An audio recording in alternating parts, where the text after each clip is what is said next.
Good morning. Welcome to Saturday, March 4th, 2023. This is Just Parlays with Chris King here on the Winners and Winers Network. Of course, I'm your host, Chris King, because as you see, there's nobody else here. Hopefully you guys had a good Friday. Hopefully you had a good week overall. As we're in the final Saturday of the regular season for college basketball, so the final big slate of the year. Of course, some conference tournaments have been going on this week. Of course, next week we'll start all the power conferences. You'll see the ACC and the Big East and the Pac-12 and the Big Ten and all those conferences starting their tournaments probably around the middle of the week, running through Saturday or Sunday. Of course, next Sunday will be, of course, March Madness, the selection show. So, a lot to look forward to as the tournament now less than 2 weeks away. Good to see T-Train's here. I'm sure he was up early looking over stuff to put in the Discord channel. Of course, if you haven't been in the Winners and Winers Discord, you should be there because a lot of good people out there putting out quality picks that can help you put money in your pocket. T-Train's been on a roll. So has Captain Brian and quite a few other people of late.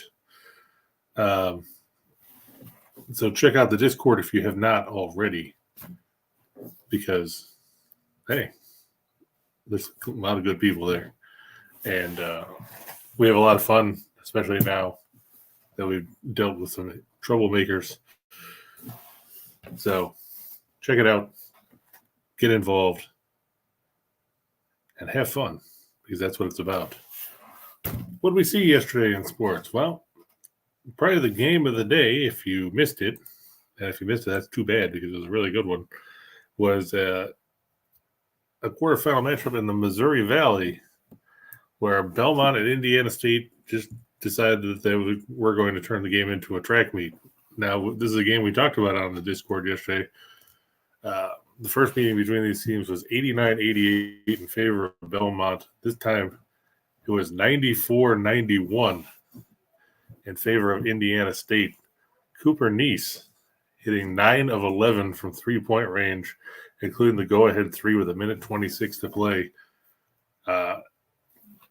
As the Sycamores, the alma mater of one Larry Joe Bird, move on to the semifinals where they'll take on top-seeded Bradley and what ought to be a really good matchup today.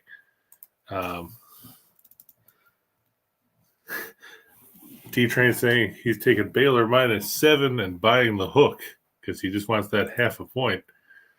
The Bears playing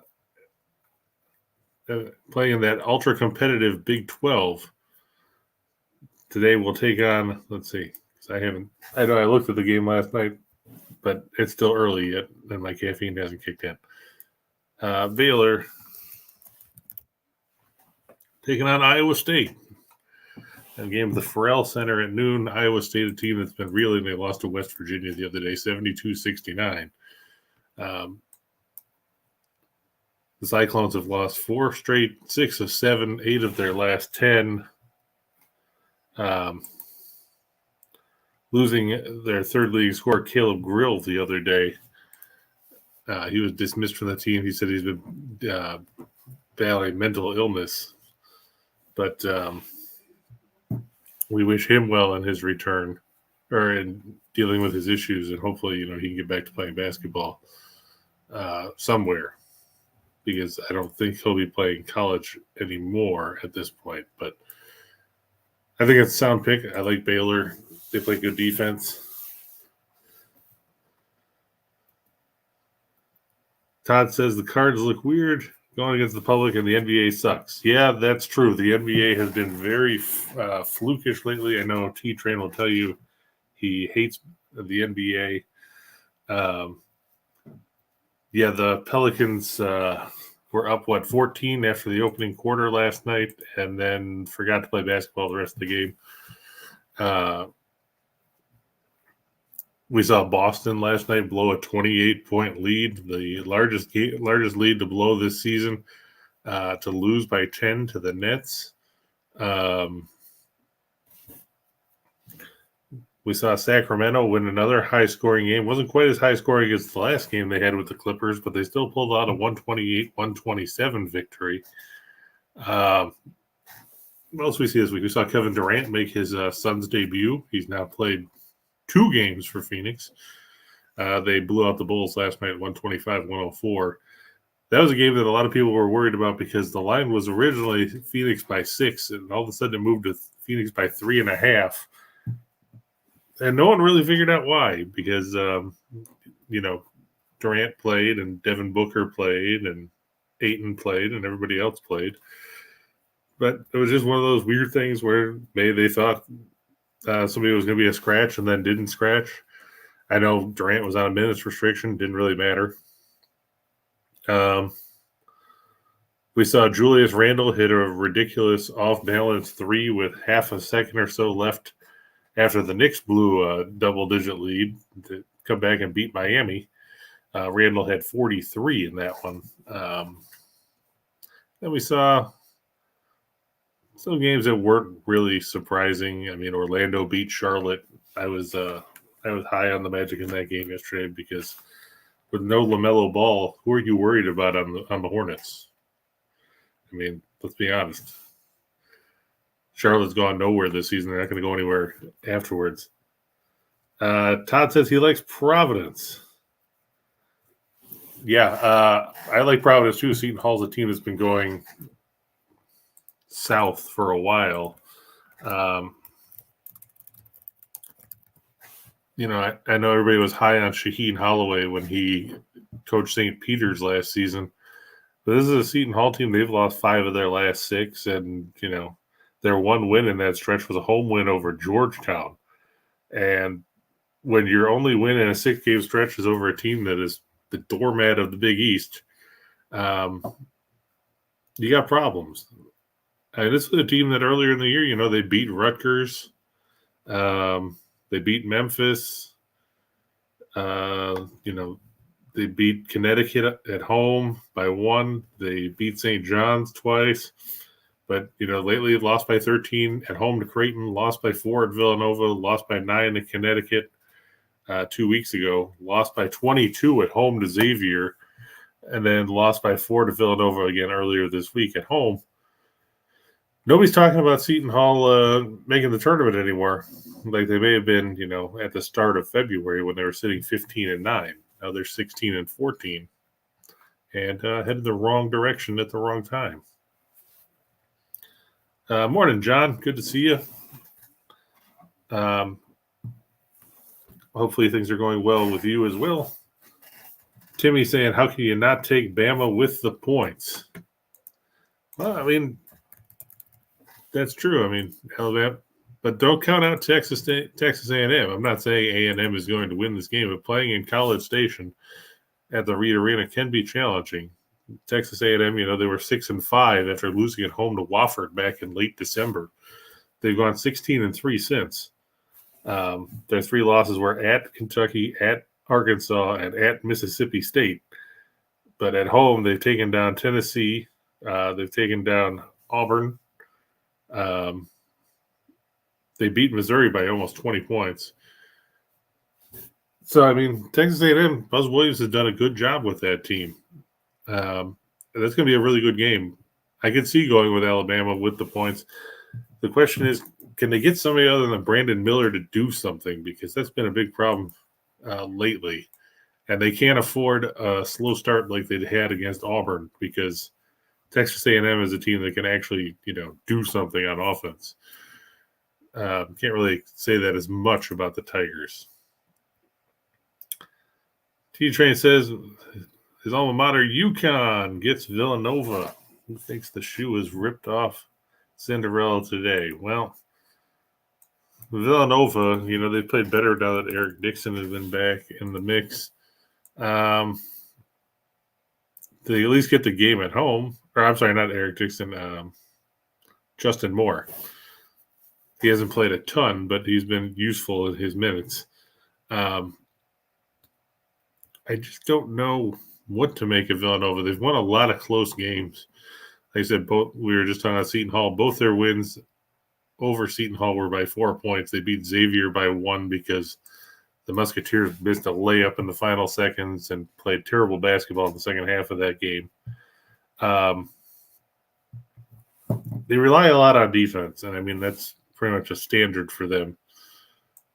They play well at home. I'll give them that. They beat Creighton last Saturday in a game that was surprising, at least to me, because I didn't think that Villanova had it in them.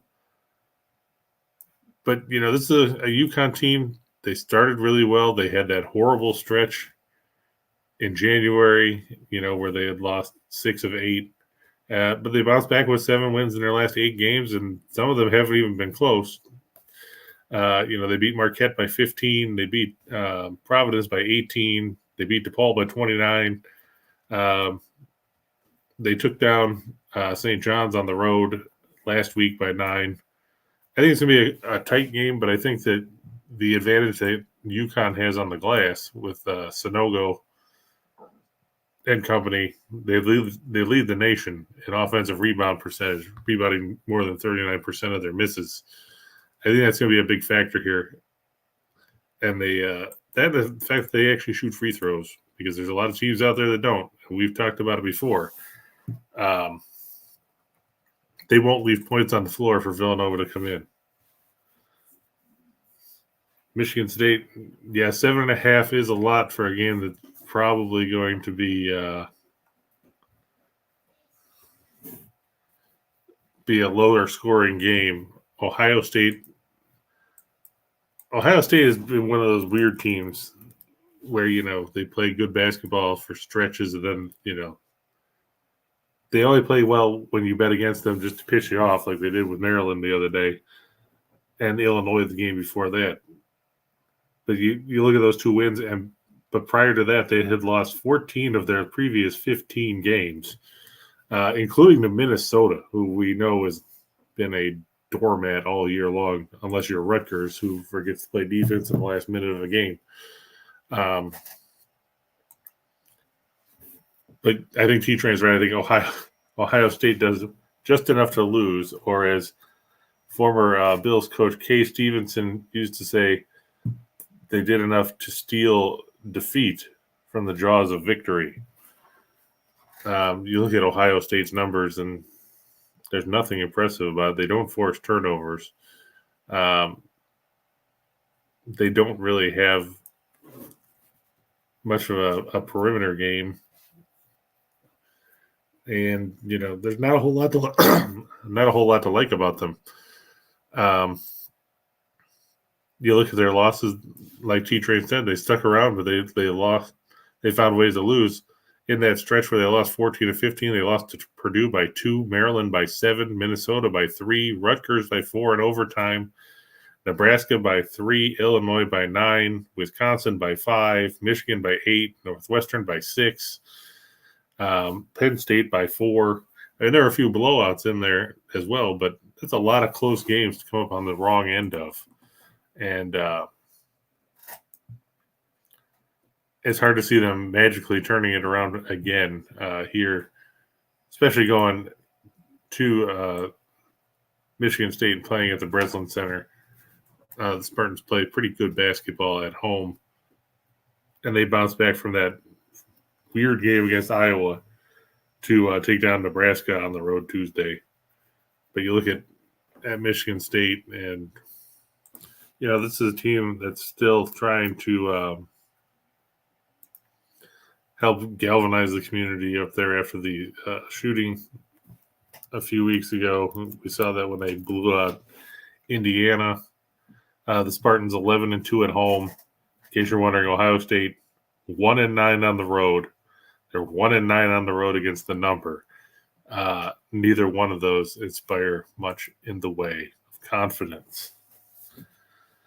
Before we move on and talk about other good stuff, make sure that you ring the bell, like and subscribe. Of course, we always like the likes. I don't do the whole shtick that Steen used to do about that, but hit the like button, subscribe, so you know when we're going to be on. In case this is the first time you've been here or the 17th time you've been here, it's 9:00 on Saturdays. but it never hurts to have a reminder. I have to remind myself every week that I have to get up because I was up last night because I had to wait for the Southern Illinois Missouri State game to end so I could write up the semifinals for the Missouri Valley tournament. That game was a rock fight and nearly put me to sleep anyway because neither one of those teams could shoot. And if you're looking for more plays than we have on the show, if you use the promo code scrolling across the bottom of the screen, you can save 60% on premium plays. That's if you want to do parlays, I've got those. If you want to do single game picks, there's those too. Check out experts.winnersandwhiners.com. Use the promo code, save yourself a bunch of money, and go from there. Todd saying overinflated lines with these home teams. Some of them, there surely are. But, I mean, it's that time of year where, there's some teams that have been horrible on the road. I'm surprised Auburn is favored over Tennessee. I think a lot of that is the fact that Zakai Ziegler is out for the year now after getting hurt the other night. I'm just trying to scroll down and see. I think Virginia being favored by 18.5 or 19 points against Louisville is a little weird because we know Virginia doesn't score. And I get that Louisville is 0-10 on the road, but they've actually covered 4 games on the road. They're 4-5-1. We're looking at a Virginia team that since the start of February, they haven't beaten anybody. Well, let's see. The last time they beat somebody by that many points was January 28th when they beat Boston College by 19. Since then, at home, they beat NC State by 13. They beat Duke by 7 in overtime in a game that the officials blew a call that probably would have had them lose in regulation. They beat Notre Dame at home by 2, and they beat Clemson at home by 7. They played Louisville on the road February 15th. Final score was 61-58 in favor of Virginia. If you're going to tell me that there's suddenly it's going to be 16 or 17 points better at home, I don't know if I'm buying into that. Mason, his free play, Kansas, Texas over.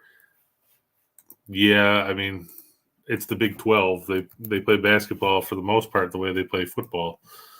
First meeting between those teams was 88-80 in favor of Kansas back on February 6th. I don't know if they'll get to that point. I mean, we're not talking about the kind of track meet that we were talking about with Belmont, Indiana State. But still, 2 good basketball teams there. I think they can get over 140, 148.5, 149, something like that. I see Ken Palm has it tracking at 150. But I see them probably getting to the mid 150s or so. No reason not to. Yeah, I saw the dead frog T-Train. I thought it was pretty funny. Tomb Dog came in and put up a frog afterwards last night after Orlando and the Knicks both won. And he'd also had Toledo, so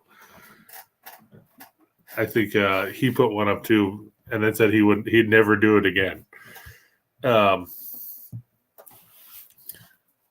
But good times were had.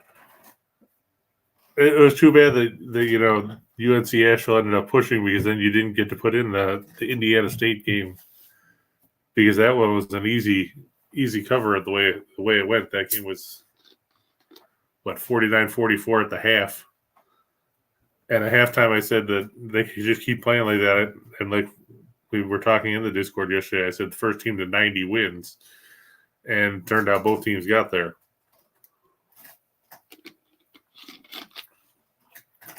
So it was quite the entertaining mid-afternoon contest.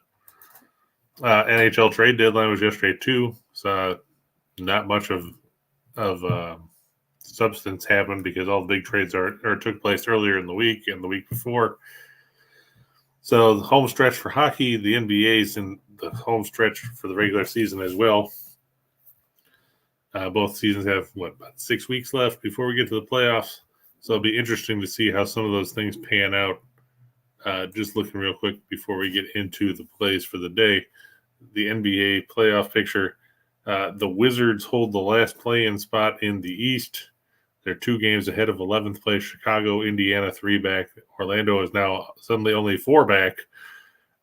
Milwaukee leads the Eastern Conference by a game over Boston. Those are pretty much going to be your top 2 seeds because you look, Philadelphia's 5 games back, and then Cleveland is 7.5. Don't sleep on the Knicks. They've won 8 in a row. They hold the 5 seed right now. They're only 1 game behind Cleveland for home court advantage in the opening round. The West is a cluster. You look, and 4th through 12th, or no, 4th through 13th are separated by 5.5 games. The Suns 10 games behind the Nuggets. The Warriors 1 game behind Phoenix. Dallas holds the last guaranteed playoff spot. They're 2 games behind Phoenix. Minnesota, half a game behind Dallas, holding the 7th spot. The Clippers, 1 game behind Dallas. Utah and New Orleans, both 2 games behind Dallas for those guaranteed playoff spots. Then you get down to the Lakers are in 11th place. They're 1 game behind New Orleans. The Thunder and the Trailblazers, 1.5 games back of New Orleans for the final spot in the play-in tournament. Going to be a lot of juggling, a lot of shuffling around in the last 5-6 weeks of the season. As you look, and you've got 26 of the league's 30 teams within 4 games of a playoff spot at this point of the year. The only teams that you have to worry, they don't have anything to worry about as far as making reservations for an early tee time at the golf course. Charlotte and Detroit in the East, and of course the powerhouse duo of San Antonio and Houston in the West. By the way, those 2 teams will play tonight. T-Train said that he looked at Asheville again today, but the Iron Sheik would say, "Fuck the Asheville." Yeah, he would put them in the camel clutch and make them humble, just like B. Brian Blair. But with that said, just looking here at the Missouri Valley, the lines for those 2 games today, because they were not up last night when they went to sleep. Bradley favored by 2.5 over Indiana State. And in the other semifinal, Drake and Southern Illinois. Drake a 4.5-point favorite. Those 2 teams split in the regular season. Southern Illinois won 53-49 at home. Drake won 82-59 at home on February 11th. Like I said, Southern Illinois escaped Missouri State 54-51, despite going 13 of 25 at the free throw line in that game. So with that said, let's move on to talk about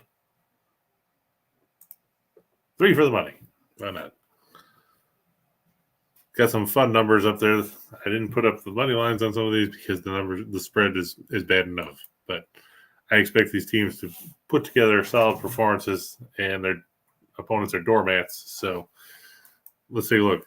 Tampa Bay over Buffalo. This game is at 12:30. The Sabres have been hemorrhaging goals lately. I wouldn't be adverse if you went with the over in that game. Tampa Bay has made a ton of trades to bolster their bottom 6 and all that, and they need to do something because they haven't been able to keep the puck out of their own net of late. They lost to Florida the other day 4-1. They lost to Pittsburgh 5-4 in overtime. Before that, they lost to Pittsburgh 7-3. These 2 teams met February 23rd, so that would have been not last Thursday, but the Thursday before. Is that right? No, maybe it was last Thursday. Yeah, the days all run together. Buffalo won 6-5 in overtime at the Amalie Arena in that contest. Tampa Bay has gone over in 5 of their last 7. Buffalo has gone over in 5 of their last 6 and 8 of their last 10. They're coming off a 7-1 beatdown at the expense of Boston in a game that was 2-0 after 2 periods. But neither one, Vasilevsky, and if it is Ukko-Pekka Luukkonen, or if it's Eric Comrie, or if it's Craig Anderson, or if it's Darren Pupa or Don Edwards, it doesn't really matter. These teams are going to light the lamp. I look for this one. I'll take Tampa Bay, but I wouldn't be adverse to taking the over either. Then we got a couple Ivy League games. Cornell, I know they've been struggling lately, but, the Big Red, you talk about a team that loves to run and loves to put points up. Meet Cornell. In the first meeting when they played Columbia, the game was on the road back on January 16th. They scored 102 points as the visiting team. Won 102-85. I know they've struggled of late, but let's face it, this is a Columbia team that is going nowhere fast. Columbia 7-21. They've won twice in Ivy League play this season. They beat Yale by 2 on New Year's Eve. And then a couple weeks ago, they beat Dartmouth at home by 6. In between, they lost by 19 to Princeton, 29 to Penn, 22 to Harvard, 17 to Cornell, 12 to Brown, 10 to Dartmouth, 9 to Penn, 22 to Princeton, 31 to Yale, 18 to Harvard, and they're coming off an 11-point home loss to Brown. Columbia, 346th in offensive efficiency, 352nd in effective field goal percentage, 282nd in turnover percentage, 340th in three-point shooting, 341st in two-point shooting. Other than that, they're great. They love to run. They're 58th in tempo, almost 70 possessions a game, which makes you wonder, what the hell are they doing? Why are you running when you're 346th in offensive efficiency and can't shoot? I guess you're trying to give yourself as many opportunities as you can to put up points, but they're terrible. North Pole said he took the hook, but yeah, that game, Asheville was disappointing. I'm surprised, and T-Train and I talked about this in the Discord yesterday. They didn't push the ball inside. I think Drew Pember took one shot in the second half, and I know he wasn't great shooting the ball, but you had those guys in foul trouble because Charleston Southern, not a deep team by any stretch of the imagination. Why wouldn't you just pound it inside and worst case, keep going back to the line instead of settling for these mid-range and long-range jumpers that weren't going down? One person I know that was happy about it yesterday, I think it was Corey MCC, I think live bet it because they were down, 11-0 or something like that early. So at that point, the line was down to 3.5. So he was happy about it. Ole Miss +9, Colorado -4, Texas Tech -6. I know I looked at Tech last night. I like Tech. We were looking at an Oklahoma State that doesn't score. They don't really have a lot of weapons. I know that Tech has lost 2 straight, but you look and they lost by 1 to TCU. They lost by 4 at Kansas. When they played in Stillwater, they lost by 3. But, this is a team that also has beaten Kansas State at home. They've beaten Texas at home. They've beaten Iowa State at home.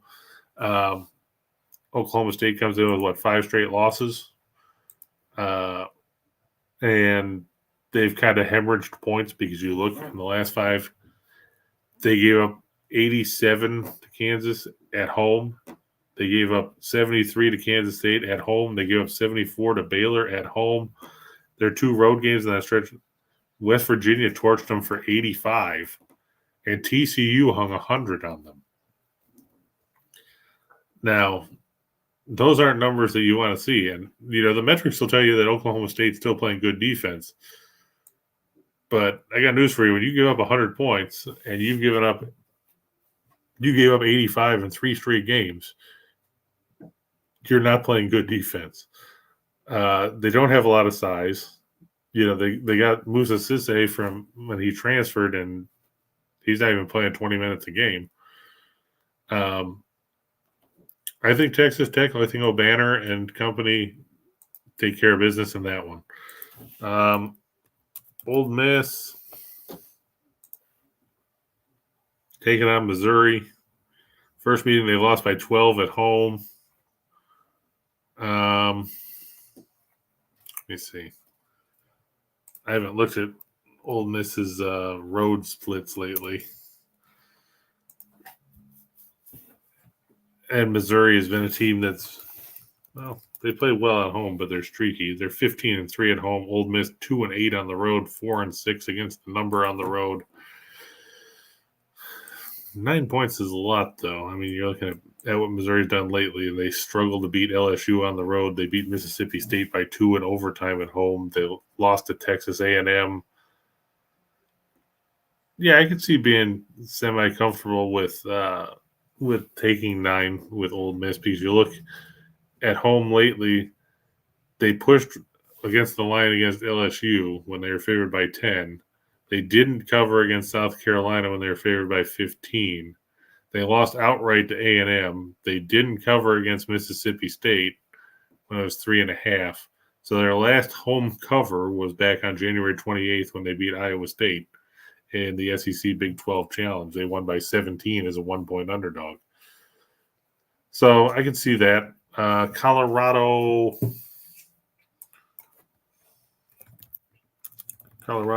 taking on Utah.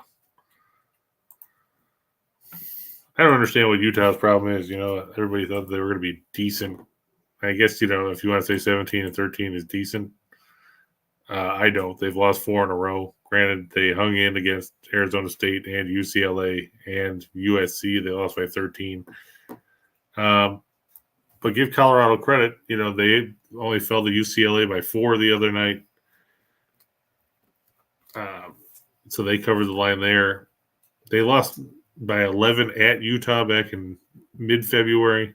But playing at home here, I think Colorado State should get the upper hand. I just don't trust a Utah team that's been, let's just be generous and say, not great. They've lost 6 of their last 8 coming into this one.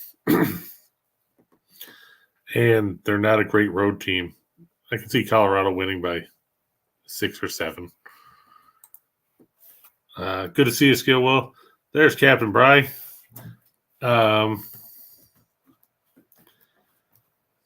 He said he's played Texas Tech over 72.5. So that's a good one. And Captain Bry is another guy that's been putting up some good picks in the Discord. So like I said, if you haven't checked it out, you should. There's the Capper of the Week contest where you could win a $50 gift card if you beat out everybody else and become Capper of the Week. He and T-Train, both recent winners of the vaunted Capper of the Week contest.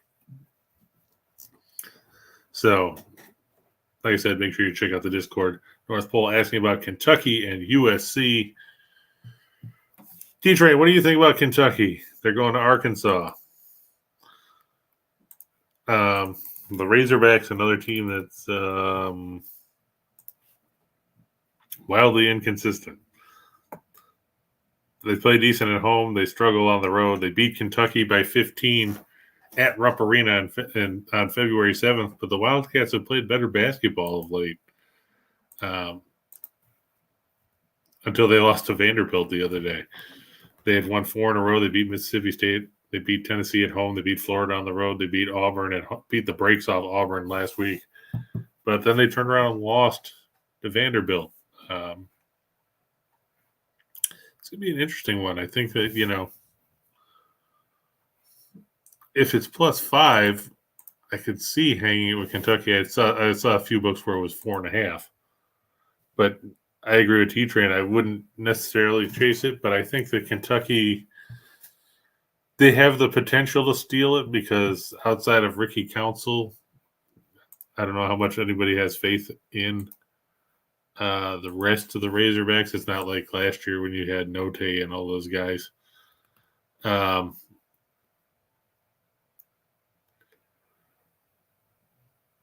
Like I said, I could see Kentucky hanging around and covering or maybe stealing it, but I'm not 100% convinced. And the other one was, what was it? USC. Oh, USC has what, Arizona State? Is that where we are?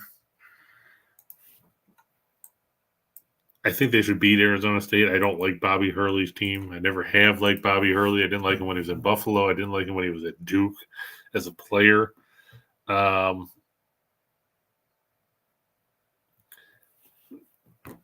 don't think that Arizona State's going to, I think they peaked when they beat Arizona on that buzzer beater last week because they probably went to UCLA and got trucked. They lost the first meeting by 8 at home to the Trojans. I think this is a game that Andy Enfield's team needs. They lost by 6 to Arizona the other night. That snapped a 4-game win streak, and of course, it came against some of the lesser lights of the Pac-12. But they're still 13-6 in the conference. They'd like to finish the season strong. Playing at the Galen Center. I think USC's got good enough defense, and they've got enough talent with Boogie Ellis and Peterson and guys like that to win at home. Don't have faith in Arizona State. Don't like them. Don't want to like them. T-Train says Kentucky plus 4.5 might be today's sexy pick, and he hates sexy picks. Skill Will ask about Marshall and Merrimack and James Madison. Of course, you count on Skill Will to bring up teams that not everybody keeps track of. Marshall, of course, in the Sun Belt.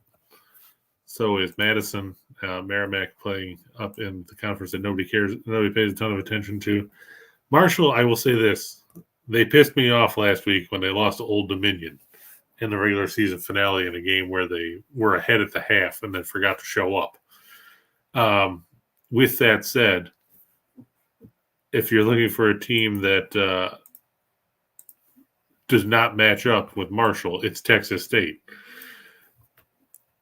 You factor in Texas State has already played 2 games in this tournament. They beat Georgia State. Then they went back to playing their normal style of not seeing any points scored when they faced Old Dominion. Final score in that game was 65-36. Marshall won 81-73 on the road in the lone meeting these teams had this season. You're looking here at a difference of tempo. Texas State 328th in tempo in the country. Marshall 8th. Marshall shoots the ball well. Texas State not so much. Texas State 301st in effective field goal percentage. I think Marshall should be able to force the tempo, force Texas State to play their style of basketball. I think Kinsey and Taylor have big games, and I think they should win that one by double digits. I just can't trust Texas State to put any freaking points on the board. They can't shoot. How the hell they got through 2 rounds of the Sun Belt tournament is beyond me. Oh, Princeton. Don't worry about cutting me off. We're here to talk. This is a discourse. That's what it's all about. You guys want to talk about games? I like to talk about games. We talk about games. That's what it's all about. Princeton, I like. They play really good basketball. I've always been a Princeton fan going back to the Pete Carrill days when they should have beat Georgetown in the first round of the tournament back in '89. But they play well. They beat Penn by 12 on the road already this season. They're a very efficient team on the offensive end of the floor.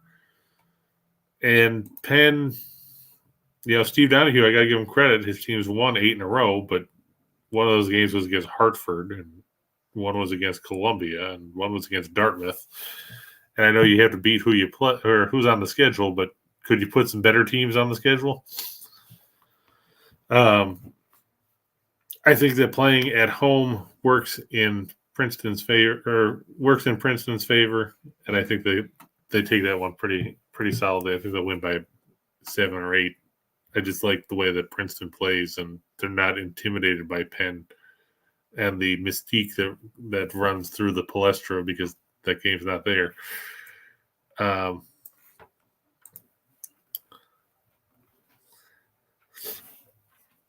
Hey, John, good to see you. Haven't seen you lately on Twitter or anything, so I know you're excited about the Islanders getting Bo Horvat. If they could score some goals, they'd be good. Anyway, back to what Skillwell was asking about real quick here, and that was we talked about Marshall. We'll talk about James Madison, and then we'll get to Merrimack.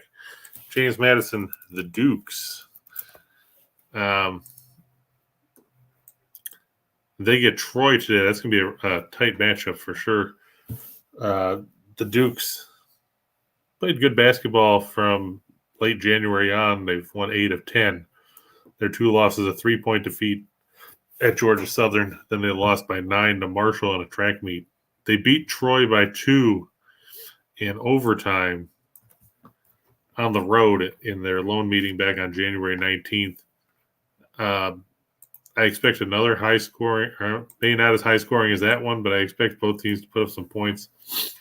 Troy slipped by Arkansas State in their first game in the Sun Belt tournament. They won 63-59 on Thursday. In the end, though, I think that James Madison is a more effective offensive team. Terrence Edwards and Jesus, Cole Molson is still playing in college basketball. I remember when he was at Canisius. It seems like 7 or 8 years ago by now. Then he went to Seton Hall, and now he's playing for the Dukes. I think James Madison will win. I think it's going to be a close game. I hadn't seen what the line was because, you look at enough games, 2.5. Yeah, I can see them covering 2.5. I can see them winning by 4 or 5. And then Merrimack. Okay. Morning, Jeffrey. Good to see you. Merrimack. Let's take a quick look at Merrimack. Playing Sacred Heart. The big joke about Merrimack and the good part of the season was that, they did a good job of keeping games under the total. Both these teams under machines on the year. Merrimack 20-10 to the under. Sacred Heart 19-12 to the under. Both teams 16-16 on the year. Not a whole lot of differential to talk about as far as that goes. Merrimack started the year 2-13, and then bounced back once conference play started. So they've won now 14 of their last 17 games. They come in with 9 straight wins. They beat LIU in the regular season finale, and then they turned around and beat LIU again. The two teams split this year. The weird thing was they split winning on the other team's floor. Sacred Heart won by 4 on the road on January 5th. Merrimack turned around and won by 12 on the road on February 18th. The weird thing, Merrimack 362nd of 363 teams in adjusted offensive efficiency. Sacred Heart 331st. Talk about a quintessential rock fight there. I'm going to give the edge to Merrimack. Because I think that, let's see. Let me just make sure I look at this right. Yeah. The Northeast Conference still plays conference tournament games on home floors. So Merrimack has home court advantage for what that's worth, which is we saw it wasn't worth a whole lot in the regular season meetings. But I think once you get to tournament time, Merrimack should pull it out. It's going to be an ugly, ugly game. Merrimack, I'll say this: they lead the nation in steal percentage. They lead the league in turnover, or the nation in turnover percentage forced, which is good because they give up a crap load of offensive rebounds. 5th worst in the country in offensive rebound percentage allowed. Fortunately for them, Sacred Heart is not a team that necessarily rebounds all that well. They don't have a guy taller than 6'8" in their entire lineup, and he plays about 14 minutes a game. Their tallest starter is 6'6". Their starting 5 goes 6'6", 6'6", 6'3", 6 feet, and 6 feet. How in the hell are you getting any rebounds? But I guess that's part of the joy of playing in the Northeast conferences. You don't think about all stuff like that. UAB and Harvard. Captain Bryce says that he likes UMass Lowell. I like UMass Lowell. They're a good team. They're one of those teams that nobody talks about because when you think of UMass, you just think of UMass. Nobody thinks about UMass Lowell. They're playing Maine. They're still pissed off because if you look at the 2 games this season, Maine, UMass Lowell beat them by 2 at home. They lost by 5 on the road, so they're still pissed off about that. But they come in off with 4 straight wins, 7 in their last 8. The Black Bears don't rebound well. They don't get to the charity stripe, and they're 305th in effective field goal percentage defense. None of those numbers really instill confidence in anything. North Pole asking about North Texas. I like the way that North Texas plays defense. I wish they would play more offense. Western Kentucky is the opponent for North Texas. Rick Stansbury's team 16-14. I don't see them going into North Texas and winning. North Texas beat them by 4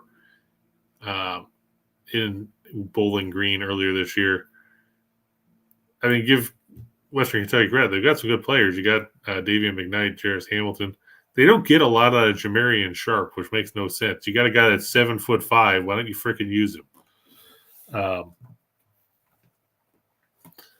I think North Texas will clamp down on defensively like they usually do. They play pretty well at home. And, for all the ribbing that we give to Virginia about playing tempo, North Texas is the slowest team in the country, 58.6 possessions a game. They rely on defense and boring people to sleep. Because if you look at their schedule, North Texas has scored more than 70 points 8 times, and a couple of those are 70 and 72s. The highest point total they gave up this year in any game was 79, and that took double overtime. I mean, that's it. Some of these games you see, they shut down Fresno State. Fresno State got 52. St. Mary's got 63. San Jose State got 54. UMass got 44. Florida Atlantic, as well as Dusty May's team has been, when they went to Denton, they scored 50. I think North Texas clamps down again. UAB, yeah, I like UAB. I like the Blazers. They're a good basketball team. You're looking to look around, and Charlotte. You got to give Charlotte credit. They've won some games you didn't expect them to win. They drubbed Rice. They beat North Texas a couple weeks ago. Or, I'm sorry, not a couple weeks ago. Last week. I still have to remember February. I only had 28 days. They beat North Texas in a game that I thought the total was low at 112, and then they said, hold my beer when they scored combined for 104. Charlotte, the second slowest team in the country in tempo, 60.7 possessions a game. With that said, Charlotte did just lose to UTSA, and we know how bad the Roadrunners have been all season long. I think UAB should take that game, even being on the road. Harvard. Then they go back to the Ivy League. Harvard and Dartmouth. Harvard lost at home to Dartmouth by 1 back earlier in the year. They're going to Dartmouth. Harvard coming off a 2-point home loss to Princeton. For some reason, Harvard's played better on the road. They beat Columbia by 18. They beat Cornell by 17. Dartmouth is a team that's lost 5 of their last 6. They lost to Columbia. They lost to Brown. They lost to Yale. They lost to Penn. They lost to Cornell. They beat Princeton at home in that stretch, but still, I think Harvard should win. It's not going to be a pretty game. It's not going to be a blowout. I can just take a quick look at the line for it, because when you go through and you look at all the games, these things shift. Harvard is favored by 603. No, 4.5. If it gets any higher than that, I would stay away from it. But I think it'll be an interesting game there. Duke or North Carolina? Can I just say, who cares? I don't like Duke. I don't like Carolina. I think they're two overrated basketball teams that everybody's excited about for no reason. Everybody's hyped up because Duke has won 5 in a row. Everybody was hyped up about North Carolina because they've won 3 in a row, because they beat Virginia and then they beat Florida State, whoop-de-doo.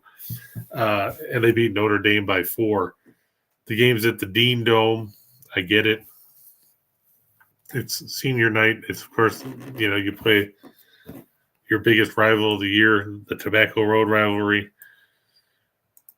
I guess it depends on who shows up. I mean, if Pete Nance shows up the way he did against Virginia, and the way he did against Clemson and stuff, then Notre Dame or North Carolina should win.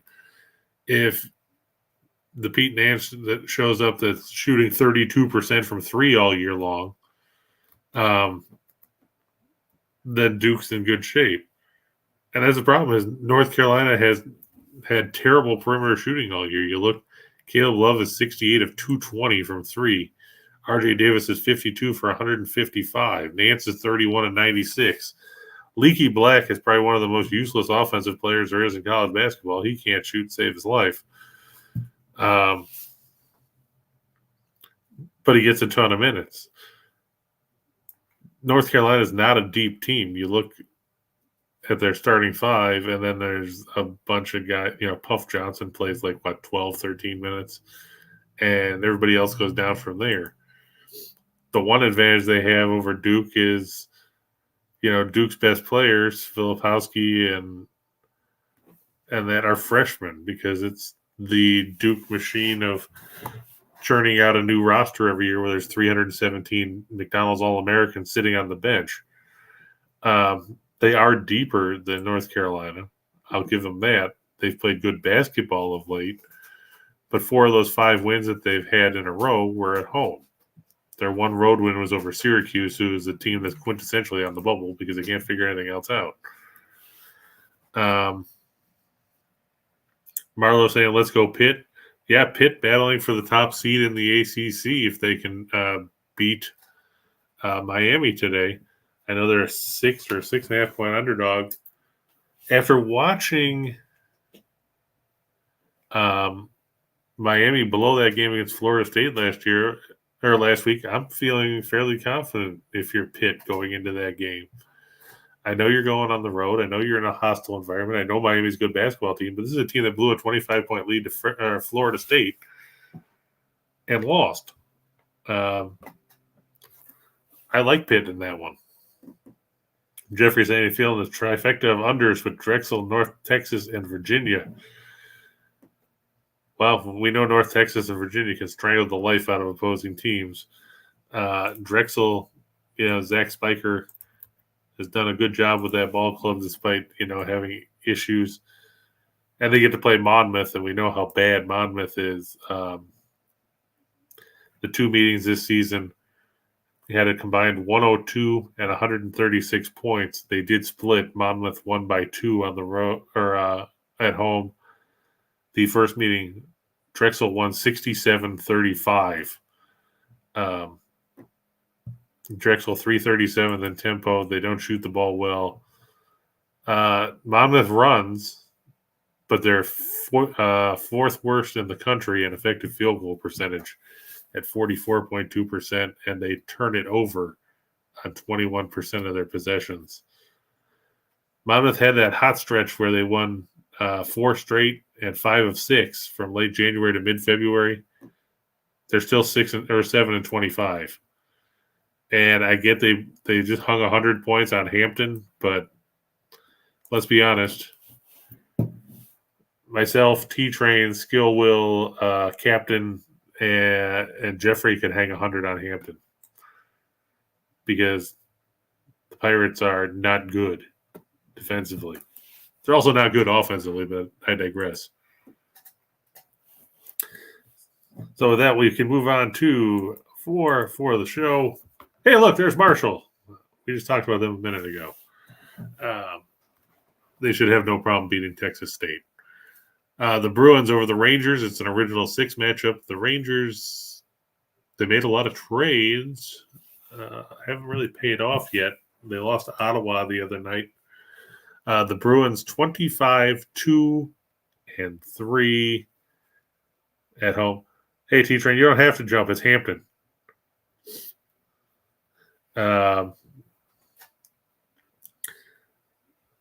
The Bruins 25-2-3 at home. Linus Ullmark in net. Shesterkin can only do so much for the Rangers.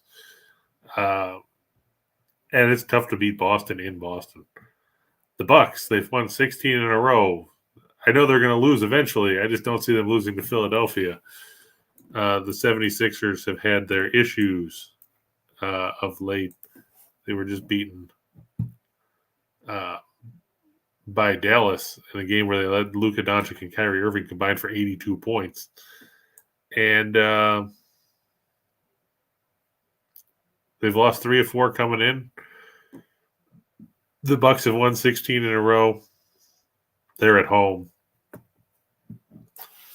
I'll take Milwaukee. And the Leafs over the Canucks. I normally don't put the Leafs in here, but they're playing Vancouver. And let's face it, Vancouver is not good.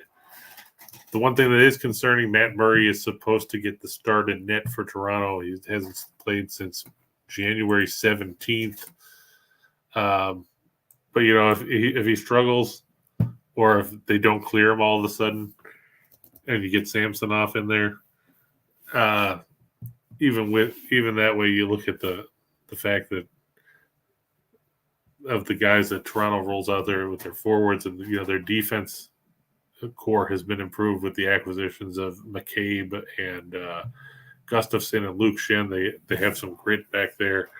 And Vancouver's a team that's going through the motions. I'm surprised they didn't deal JT Miller. I'm surprised they didn't deal Brock Boser. I'm surprised that Thatcher Demko is still there. But it's a Vancouver team going nowhere. And I don't see them doing anything. And with that said, we can go to Shot in the Dark. Now, remember, you don't have to play all 10 of these. You can pick and choose, mix them together. Mix them with some of the other ones. It's like Jim Williams used to say, it's like a Chinese menu. You take some from column A, some from column B, some from column C, and there you go.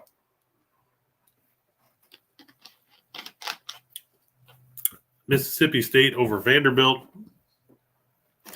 I liked Vanderbilt, and then I saw Liam Robbins is done for the season. Takes a big cog out of the Commodores' offense. He was putting up some pretty good numbers for Vanderbilt. You look, and he wasn't playing big minutes, but, you know, his true shot percentage was 60%. He was shooting 73% from the line, 54% from 2. He was hitting 19 threes.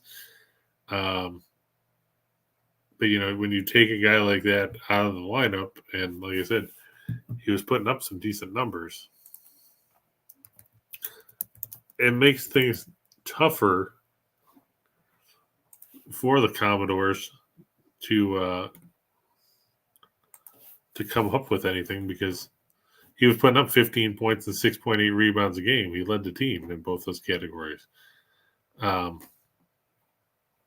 It puts a lot of pressure on the rest of these guys to step up, and they don't really have a guy with his size. Mississippi State, they're a team that grinds things out defensively and rely on that to win games. And, they're probably quietly 20-10 because, they've lost 7 of their first 8 conference games, and they've bounced back and won 7 of 9 with their 2 losses by 3 at home to Kentucky and by 2 in overtime to Missouri on the road in that stretch. They beat Texas A&M. They beat TCU. They beat Missouri at home. They beat Arkansas on the road. I think they can go to Vanderbilt and steal one. Washington over the Raptors. We saw these teams play the other day. Washington took that one by a score of 119-108. I don't see Toronto being necessarily any better now.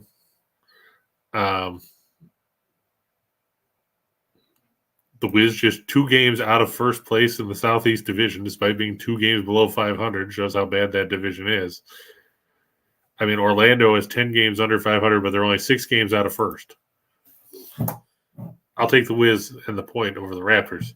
The Avalanche over the Stars. This is a clash of styles. Colorado loves to score. They'll have Cale Makar back. He cleared concussion protocol again. Dallas is a defensive team led by Ottinger. The question is, can they slow down Colorado's offensive attack and get enough goals from somebody not named Jason Robertson? They need to get some more production from other guys. And it's tough because, it's easy to have faith and think that they're going to just magically shut them down. But Georgiev has been very good for Colorado as well. And I think that they'll end up winning. They could come in a shootout even. Fordham over Duquesne, and everybody's like, why the hell are we talking about Fordham and Duquesne? Well, here's the thing. Kyle Neptune was the coach of Fordham last year. He's now the coach in Villanova. But you look at Fordham, this is a team that has been a doormat for years. Fordham's last non-500 winning season came in 2016 when they were at 17-14 under Jeff Neubauer. Before that, you got to go back to 2007 when they were 18-12 under Derek Wittenberg, who everybody remembers for the dunk or for the game NC State title game over Houston when he threw up the air ball that Lorenzo Charles dunked. This year, they're playing with tempo. They're 70th, or average 70 possessions a game. They're 56th in the country in that category. They've won 23 games since they became a Division I team in 1997. Fordham had not won more than 18 games in a year ever. Say what you want about Fordham. Give Keith Ergo some credit. He's done a good job turning that team around. They're 23-7. They're 11-6 in the A10. They're probably going to play in the NIT or something like that because I don't see them finding a way past VCU or St. Louis or anybody like that to win the A10 tournament. But I look for them to take down Duquesne, finish the year strong, win at home, get their 24th win of the season. Southern Miss over South Alabama, 2 good teams in the Sun Belt. Jay Ladner's done a great job with Southern Miss. They're 25-6. They beat South Alabama by 4 at home. They got drubbed on the road. But this game's on a neutral floor, so throw that out the window. I think it's going to be tough. I think Southern Miss, their defense carries them in what should be a competitive basketball game for sure. but I like them a little bit more than I like South Alabama. Niagara plus 2.5 over Canisius. The game is at the Kessler Athletic Center, which is home of the Golden Griffins. But let's face it, Canisius, not great. They're 9-19. I get they've won 4 out of 5, including a road upset of Rider. They beat St. Peter's last Friday. They beat Fairfield last Sunday. But these two teams know each other very well. Niagara won the first meeting by 3 on the road at the Gallagher, or at home at the Gallagher Center. I know the Purple Eagles have struggled a bit of late. Had a couple close losses, lost to Mount St. Mary's by 4, lost to St. Peter's by 1. But I think they should go on the road and get the win over their local rival. Tennessee, it was a pick 'em. Now I see they're getting points. I don't trust Auburn. You look at Auburn, and we saw them melt down in that game against Alabama earlier this week when they were up 17 on the road in Tuscaloosa. You lose in overtime. Before that, they got trucked by Kentucky. They lost to Vanderbilt. They lost at home to Alabama. They lost to Texas A&M. They lost to Tennessee. In the first meeting in that rock fight where the final score was 46-43. I think we'll see more points this time, but I'll take the points at this point in Tennessee, seeing how Auburn comes in losers of 8 of their last 11 games. Doesn't instill a bunch of confidence in me. Their 3 wins. They beat Ole Miss, a team that fired Kermit Davis earlier this week by 4. They beat Georgia, a team that's started well and has kind of faded. They beat them by 21, and they blew out Missouri on Valentine's Day. That's it. Penguins over the Panthers. Pittsburgh trying to climb back in the playoff picture. Florida, I don't think Florida knows what they want to do. They didn't know what they were doing at the trade deadline. Didn't really make any moves to speak of. You look at the standings going into today. Penguins hold the top wild card spot by 1 point over the Islanders. They're 5 points clear of Buffalo and Ottawa and Florida and Washington, who are all tied 4 points back of New York for the second wild card spot. Detroit is in there as well. These teams needed to do more. I just don't trust Florida defensively. You're talking about Sergei Bobrovsky, who's having a dismal year. He's 17-17-2. His goals against is over 3. His save percentage is just .904. Tristan Jerry's supposed to start for Pittsburgh. He's been good. I think they'll get the win. Yeah, I've seen that happen a lot. It's always one leg that falls short lately. Had that happen a few times in the last couple of weeks. Happened last night, actually. New Jersey lost in a shootout to Vegas, which was disappointing. Minnesota over Calgary. Here's what I got to say about that. It worked the other day when Captain Brian took Toronto over Calgary at plus money. Why not Minnesota? The Flames, here's one stat for you. If the Flames are trailing after 2 periods, write Calgary off. They're the only team in the NHL this season to trail after 2 and not put a win on the board. They just, if they're losing in the third period, they don't come back. It's just weird. Minnesota, you look at the Wild, second in the Central. They're 3 points behind Dallas. They're 3 points ahead of Colorado in the standings.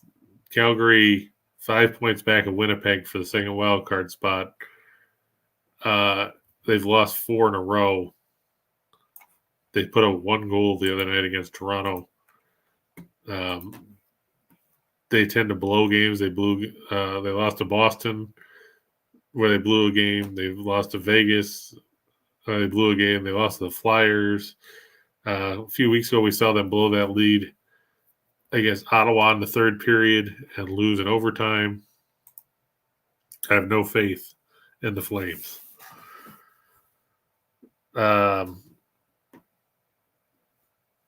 finally, in the game that I'm sure literally dozens of people are going to tune into or go to the Toyota Center where good seats still available. Oh, wait. Let me double check because the game might not actually be in the Toyota Center. It's the problem when you look at 400 games the night before, is you forget where some of them are. Oh, no, the game's in San Antonio. So there may be literally dozens of people at the AT&T Center. Tickets as low as $16 to watch the two worst teams in the Western Conference duke it out. It's the Rockets and the Spurs. I'm going to take San Antonio. This line was San Antonio by 2.5. I think it's actually shifted the other way now for some ungodly reason. Now the Spurs are getting points. They're getting 1 or 1.5, depending on the book. Devin Vassal's going to be rested. Doug McDermott's not going to play. Oh, Keldon Johnson now is listed as doubtful with a sprained foot. I still don't trust the Rockets. They're not great either. Wouldn't surprise me if the game stayed under the total. But I'll lean towards San Antonio. When I get involved, we talked a bit about Alabama and Texas A&M earlier. I don't know if I would get involved in it because it's kind of it's tough to win in the Reed Arena, and Alabama's been so, I don't know, I guess pedestrian is the word lately, because you look, they struggled to get by South Carolina. They had to rally to beat Auburn. You have to wonder, is this whole thing with Darius Miles and Miller with the gun and everything else, is that impacting Alabama's play? Because you look, the game before that, they blew out Georgia by 49 points. But since then, they went to overtime to beat South Carolina by 2. They beat Arkansas by 3. They beat Auburn in overtime by 5. You know, it's not the same Alabama team, and you have to wonder, is the off-court stuff, impacting their on-court play a little bit? I personally would stay away from it. But, and Furman I like a lot. I know Mercer played some good basketball defensively yesterday. The Citadel had, 3 or 4 points with under 5 minutes to go in the first half. But Furman is a good basketball team. They beat Mercer in the next to last game in the regular season at the Timmons Arena. They also beat them by 18 on the road back in January. I think they'll pull it out. Mike Bothwell and Jalen Slauson leading the way for Furman there. T-Train, thanks for stopping by. I hope you have a good one. Keep an eye out for Yogi. Hopefully he doesn't interrupt too much of your game watching today. Like T-Train said, it's the final weekend of the regular season. We got conference tournaments starting in the bigger conferences next week. And like Captain Brian just said, of course, Alabama's so talented, but which team shows up? And that's the big question. Do you get the team that blew out Georgia and the team that trounced Florida or beat Vanderbilt by 57? They beat LSU by 40. Do you get that team, or do you get the team that has struggled to win their last 3 games by a combined 10 points, with 2 of them going to overtime? It's a shaky proposition, and it's not like you're playing, to quote former Ohio State athletic director Gene Smith, you're not playing the little sisters of the poor. You're playing a pretty good team in Texas A&M on the road. Yeah, and we talked about Providence earlier. I like Providence in that one. But that rounds out the show for today. Hopefully you guys had fun. Hopefully we covered everything that we wanted to cover. Enjoy the afternoon. Enjoy all the college basketball.